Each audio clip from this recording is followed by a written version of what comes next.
روٹی دال مفت، انہوں نے لا دال ہی پلا دو بس۔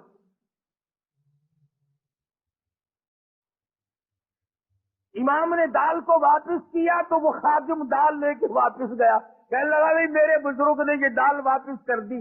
وہ آپس کے ساتھ باز کرنے لگے اگر واپس لے لی تو بازی ہار جاؤ گے۔ دکاندار آپس میں کہنے لگے بازی ہار جاؤ گے، انہوں نے لی نہیں۔ وہ پھر واپس آیا، اب تو چاہیے تھا نا کہ لا یار بیٹھ کے اپنا رگڑا چڑھاؤ، نہیں لی تو نہیں صحیح۔ مگر امام احمد بن حنبل رحمت اللہ علیہ فرمانے لگے مسجد کے دروازے پہ کھڑے ہو جاؤ اور یہ اعلان کرو 1 پیسہ احمد بن حنبل کا لگا۔ دکانداروں کی ضد بازی ہوئی، یہ دال ہے کسی نے لینی ہو تو لے جاؤ۔ علماء کرام نے لکھا ہے 2 دن 2 رات تک آواز لگاتا رہا، کوئی اس دال کے لینے والا نہ ملا۔ کیسے نیک لوگ ہوں گے، کتنا حلال کھاتے ہوں گے، ان کے پیٹ میں کتنے حلال کے لقمے جاتے ہوں گے کہ تھوڑے سے صبح والی چیز کے لینے والا بغداد شہر میں کوئی نہیں ہے۔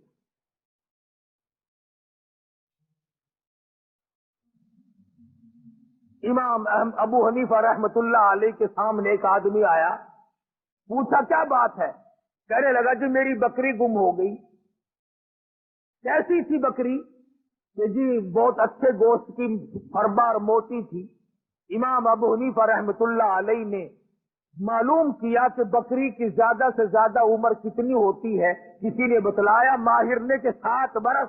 امام ابو حنیفہ نے 7 برس تک بکری کا گوشت نہ کھایا، اس صبح میں کہ وہ بکری شاید آج کٹ گئی ہو، آج کٹ گئی ہو، آج کٹ گئی ہو۔ ککوار پرہیزگاری اس کا نام۔ کپڑے کی تجارت کیا کرتے تھے امام صاحب، ایک تھان میں کوئی نقص تھا، ملازم نے پوری گٹھڑی کا سودا کر دیا، اب وہ چلی گئی۔ امام صاحب نے پوچھا کہ اس میں ایک تھان تھا، اس میں نقص تھا، تم نے وہ بتایا اسے؟ کہنے لگا جی میں تو بھول گیا بتلانا۔ فرمایا کہ اس گٹھڑی، وہ جو گٹھڑی ہے وہ تمام کی رقم جتنی بھی ہے اب کیسے مختص کیا جائے کہ یہ پیسہ اس گٹھیا تھان کا ہے اور یہ پیسہ اچھے تھانوں کا ہے؟ فرمایا اعلان کرو ابو حنیفہ کے کپڑے کی گٹھڑی کی قیمت ہے، ایک تھان اس میں گٹھیا تھا، اس کے پیسے بھی بیچ میں ملے ہوئے ہیں۔ علماء نے لکھا ہے خادم کئی شہروں میں پھرا، اس گٹھڑی کی قیمت کو اللہ واسطے لینے والا کوئی نہ ملا۔ آج تو ہمیں سود کے پیسے لا دیں آپ، جزاک اللہ، لاؤ جی لاؤ جی لاؤ جی لاؤ جی۔ کون پوچھتا ہے کہ کیسے کما کے لائے؟ فرمایا الذین آمنوا وکانوا یتقون، وہ لوگ جو ایماندار ہیں، پرہیزگار ہیں، اپنی زندگی کو پرہیزگاری کے تحت گزارتے ہیں، خوف خدا ان کے ملحوظ خاطر ہے، صبح کو ڈرتے ہیں، شام کو ڈرتے ہیں۔ ان کی علامت یہ بھی ہے والذین یبیتون لربہم سجدا وقیاما، وہ لوگ اللہ والے ہیں جن کی راتیں، جن کی تمام کرسات ہیں اللہ اللہ کرنے میں، خصوصاً پچھلی رات ان کی مصلی پہ گزرتی ہے۔ آج تو معمولی قسم کا آدمی اللہ اللہ کرنے کے لیے تیار نہیں، آج مزدور اللہ اللہ کرنے کے لیے تیار نہیں، آج معمولی سا ملازم خدا کو یاد کرنے کو تیار نہیں، آج تھوڑا سا زمین کا مالک، کچھ کاروبار کرنے والا تاجر اللہ کو یاد کرنے کے لیے تیار نہیں۔ ایک وقت ایسا تھا ہندوستان پر پوری حکومت ہے، ہندوستان کا حکمراں بھی ہے اور اپنے زمانے کا ابدال بھی ہے۔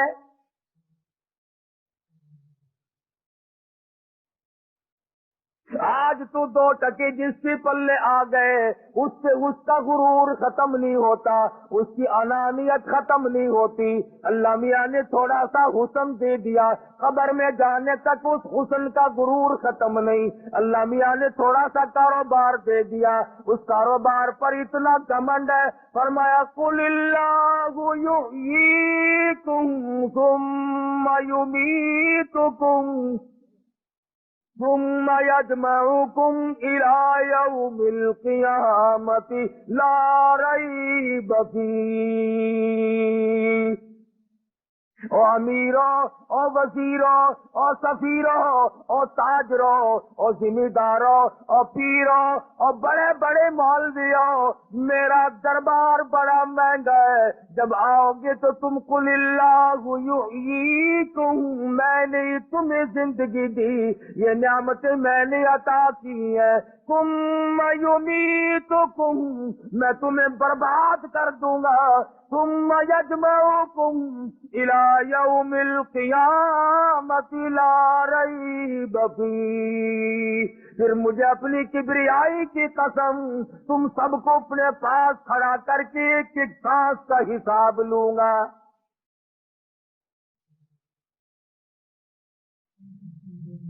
اب تو نامعلوم میرے اور تیرے دل کو کیا ہو گیا، ہماری آنکھوں کو کیا ہوا، ہمارے دماغ کو کیا ہو گیا۔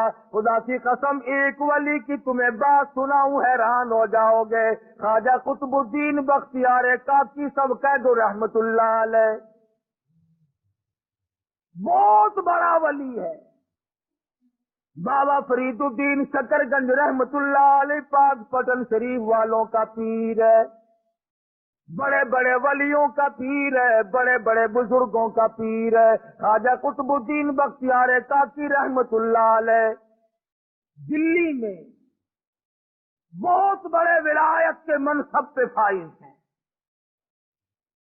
موت تو پیروں کی بھی آتی ہے، موت تو مولویوں کی بھی آتی ہے، میں نے سنا ہے کہ صدروں کی بھی موت آ جاتی ہے، میں نے سنا ہے گورنر بھی مر جاتے ہیں، میں نے یہ بھی سنا ہے کہ وزیروں کی بنگلے بھی سنسان ہو جاتے ہیں، میں نے سنا ہے بڑے بڑے تاجروں سفیروں کی کوٹھیاں ویران ہو جاتی ہیں۔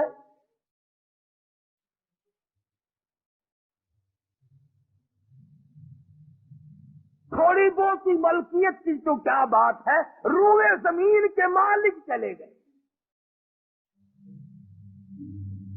زمین اتنوں کو کھا گئی اور کبھی ڈکار نہ لی، اربوں خربوں انسان زمین میں کھپ گیا۔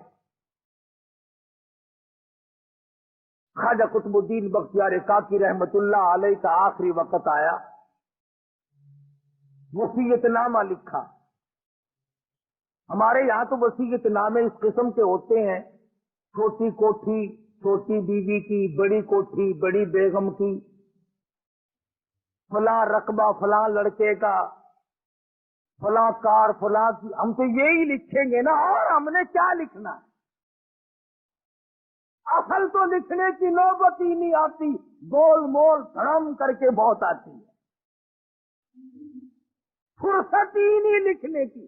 اور لکھے گا تو وہ جس کو موت کا یقین ہو، جس کا یہ خیال ہو کہ میری موت آئے گی۔ میرا تیرا تو یہ خیال ہے کہ ہم نے مرنا ہی نہیں، جو زمین میں چلے گئے موت ان کو الاٹ تھی، ہم کیوں مرے؟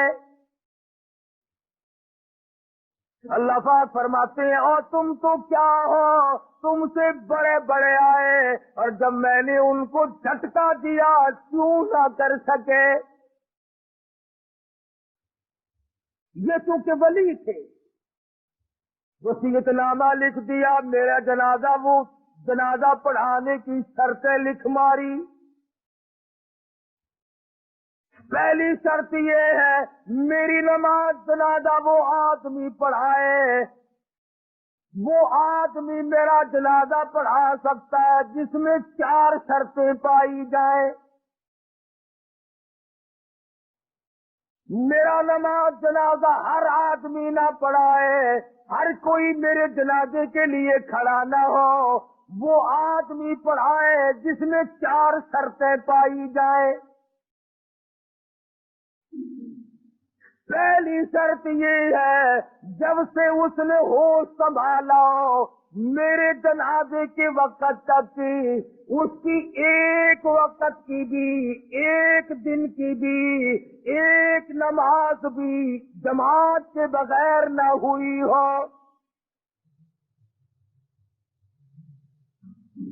ساری عمر میں کبھی تکبیر اولا فوت نہ ہوئی ہو۔ بیماری میں، دکھ میں، درد میں، سفر میں، حضر میں، کسی وقت میں بھی، کسی پریشانی میں بھی، کیسی تکلیف کیوں نہ ہو، ایک وقت کی بھی جماعت کی نماز اس کی ترک اور قضا نہ ہوئی ہو۔ پہلی شرط نماز جنازہ پڑھانے کی ہے۔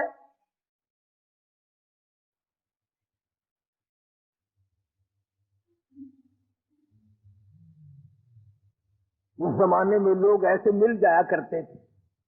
امام ابو حنیفہ رحمۃ اللہ علیہ کے واقعات میں لکھا ہے 40 برس تک عیسیٰ کے وضو سے فجر کی نماز پڑھی۔ ایسے لوگ، علامہ ایوب سختانی رحمۃ اللہ علیہ کے واقعات میں لکھا ہے کہ ساری عمر میں ایک دن ایک رکعت نکلی، اور وہ بھی ماں بڑی بیمار تھی، اس کو دوا پلانے میں دیر ہو گئی۔ ساری عمر رویا کرتے تھے کہ میری ایک رکعت قضا ہو گئی ساری عمر میں جماعت۔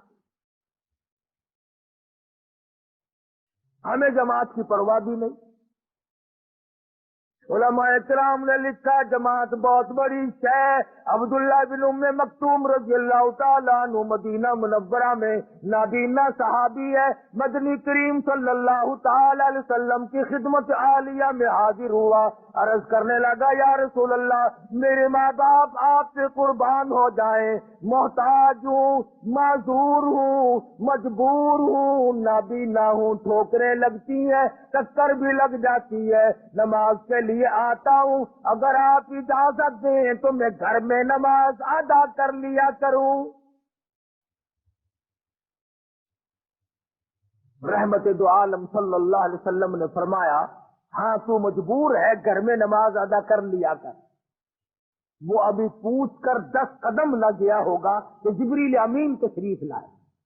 عرض کیا یا رسول اللہ آپ نے عبداللہ بن ام مکتوم کو گھر میں نماز پڑھنے کی اجازت دے دی، حالانکہ ایسے لوگوں کی وجہ سے دوسروں کی نماز قبول کی جاتی ہے، ایسوں کی وجہ سے تو دوسروں کی نماز مقبول ہوتی ہے، آپ نے اس کو گھر میں نماز کی اجازت کیوں دی؟ واپس بلایا اور فرمایا عبداللہ اذان سنتے ہو؟ جی ہاں یا رسول اللہ سنتا ہوں۔ فرمایا پھر تو مسجد میں آنا ہی پڑے گا۔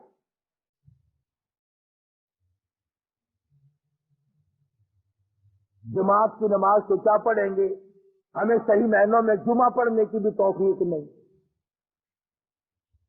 کئی لوگ جمعے میں بھی چلاکی مارتے ہیں، خطبے میں آ جائیں گے، جماعت آخر رکعت میں آ کے رل جائیں گے، اور اپنے دل میں خیال کرتا ہے کہ میں نے جمعہ پڑھ لیا، تجھے یہ معلوم نہیں کہ گھاٹا کتنا پڑا۔ علماء اکرام نے لکھا خطبے کی اذان ہوتی وہ فرشتے جو دروازوں پہ کھڑے ہوتے ہیں وہ اپنے کاغذات کو بند کر کے خطبہ سننے بیٹھ جاتے ہیں، جمعے کی فہرست میں تیرا نام ہی نہیں،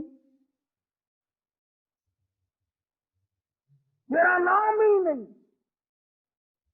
دکان پہ بڑا سویرے پہنچتا ہے کہ گاہک آ کر نہ چلا جائے۔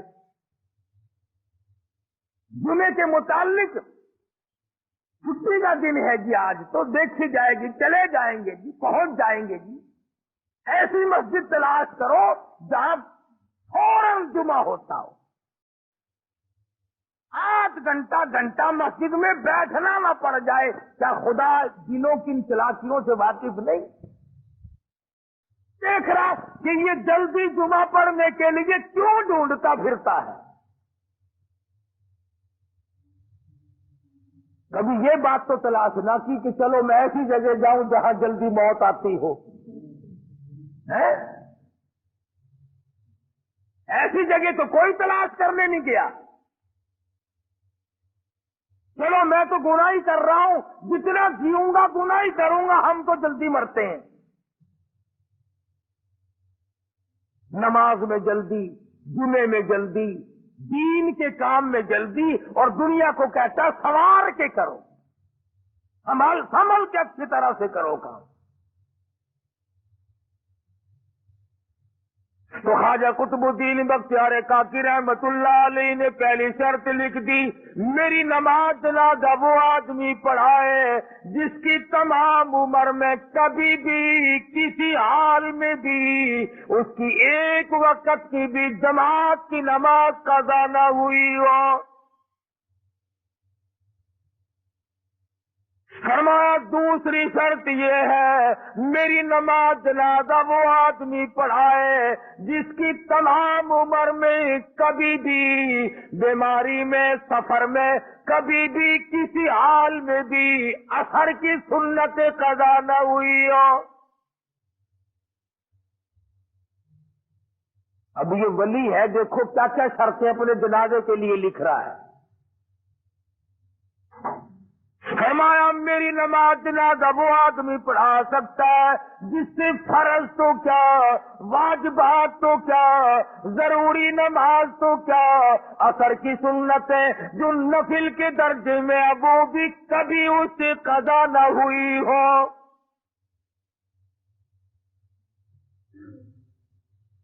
فرمایا تیسری شرط یہ ہے، میری نماز جنازہ وہ آدمی پڑھا سکتا ہے، ایسا آدمی میری نماز جنازہ پڑھائے جس کی ساری عمر میں کبھی بھی کسی حال میں بھی تہجد کی نماز قضا نہ ہوئی ہو۔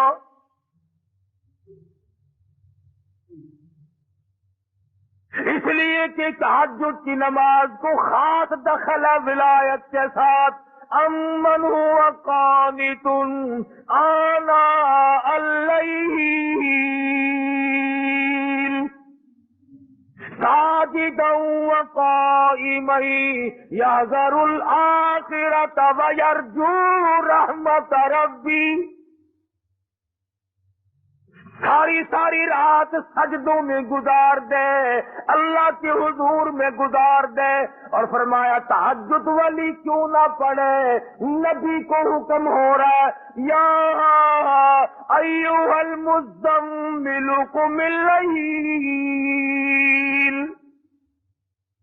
الا قلیلا نصفہ او انقص منہ قلیلا، اور کالی کملی اوڑھنے والے اٹھو اور میرے سامنے کھڑے ہو کر قرآن کی تلاوت کرو۔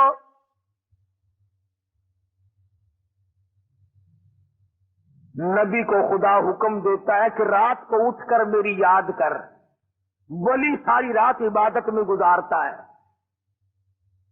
ہمارے زمانے کے بعض پیر سے پوچھو نا، حضرت جی نماز نہیں پڑھ دے، آخر میں مدینے پڑھ کے آندا، میں مدینے پڑھ آیا، روٹی اتھو رگڑدا ہے،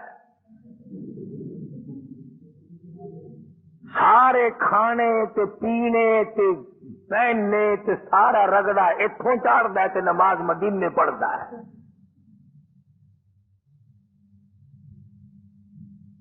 خواجہ قطب الدین پیر ہے، ولیوں کا ولی ہے، بہت بڑا بزرگ ہے، کہتا ہے میری نماز جنازہ وہ آدمی پڑھائے جس کی ساری عمر میں ایک دن کی بھی تہجد کی نماز قضا نہ ہوئی ہو۔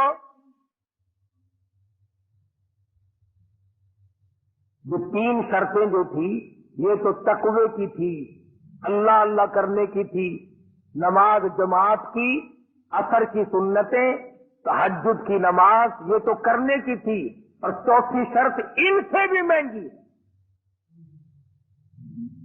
چوتھی شرط ان سے بھی زیادہ مہنگی اور گرم ہے اور بہت زیادہ سخت ہے۔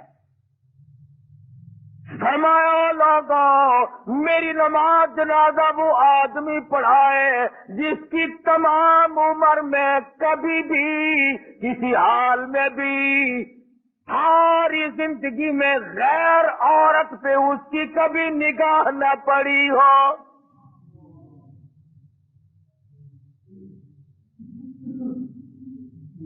میری نماز جنازہ وہ آدمی پڑھائے جس نے ماں بہن بیٹی بیوی کے سوا پانچویں عورت کو نگاہ سے نہیں دیکھا.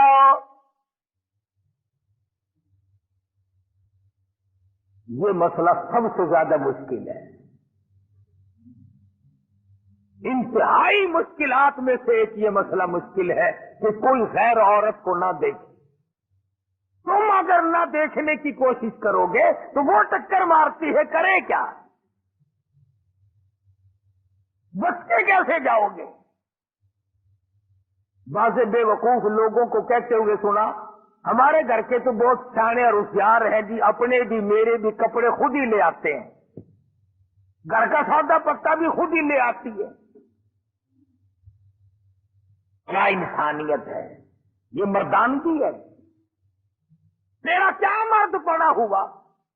عورت کی کمائی کھا کے گزارا کرنے والا کبھی مرد ہو سکتا ہے؟ دیو کے مر جانا چاہیے ایسے مرد کو جو عورت کی کمائی کھاتا ہو.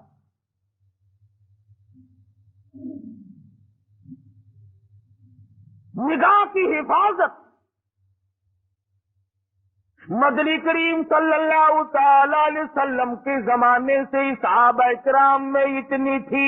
یہودی عیسائی دین کے اگرچہ دشمن تھے مگر اپنی جوان بیٹیوں کو جوان بہنوں کو سال سال 2 سال کے لیے تجارت کے لیے جاتے تھے، مسلمانوں کے گھر میں چھوڑ جاتے تھے. خدا کی قسم کبھی کسی مسلمان پہ جھوٹا الزام بھی نہیں لگا.